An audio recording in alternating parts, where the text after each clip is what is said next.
the first ever episode of the Saved Games podcast. This is Andrew, your host, and today we'll be talking about a religion and Super Mario.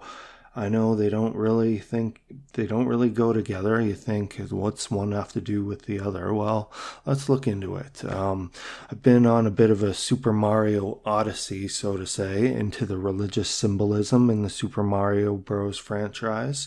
And let's first look at Mario himself. The name Mario is derived from the Latin root mar, with Mars being the Roman god of war.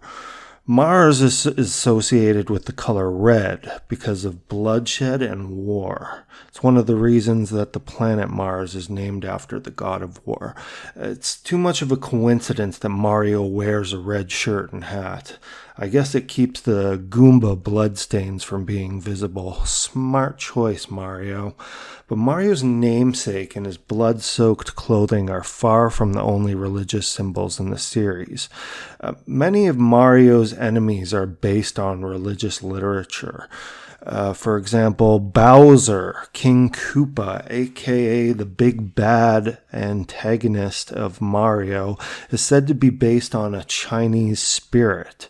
This spirit, which combines the body of a turtle with the head of a dragon, is said to bring success and longevity. This could either be a reference to Koopa kicking my butt for decades, or an ironic thing if you actually beat the game. It is said that if you put a coin near a turtle dragon statue, it will bring you financial success. This would explain why Bowser has left coins all over the Mushroom Kingdom. Bowser knows that Mario will collect them and come straight for him. He's working smarter, not harder. The character known as Dry Bones may very well be a reference to Ezekiel 37. In that biblical chapter, it talks about undead Israelites and how they can be revived by the Lord's power. Through the power of God, they are revived into an army, a troop, if you will.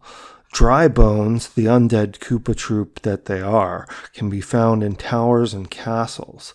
DB, as their friends like to call them, first appear in Super Mario Bros. 3, a game that has multiple religious references from a few different religions.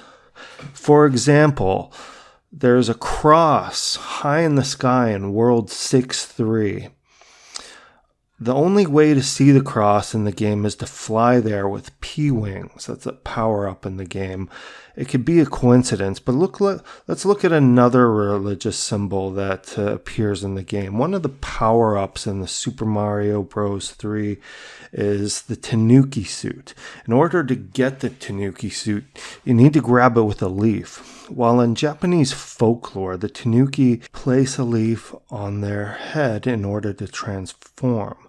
The suit lends the wearer the ability to become a stone Buddha statue that is invulnerable but cannot move. Tanuki, a kind of raccoon dog, have a very special place in Japanese folklore. They are known for their shape-shifting abilities and being extremely well endowed. This may be a reference to the massive stones Mario has to have to save the princess from a mythical turtle dragon demon thing time and time again.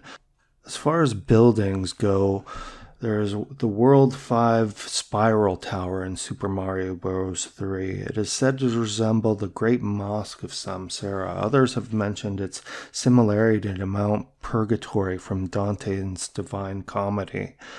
But Super Mario Bros. 3 isn't the only one with religious references. Antagonists in the two first Paper Mario games may reference no one other than the Dark Overlord himself, Satan. Paper Mario boss Bone Chill is said to be based on Dante's interpretation of Lucifer. Giant six-winged beast, check. Imprisoned in ice in the deepest circle of hell, or the underwear. Check. Then, in the second installment, Paper Mario and the Prisoner of Azkaban. Paper Mario the Thousand Year Door. The final boss is called the Shadow Queen. It's a literal demon that has been locked away for 1,000 years, hence the name Thousand Year Door.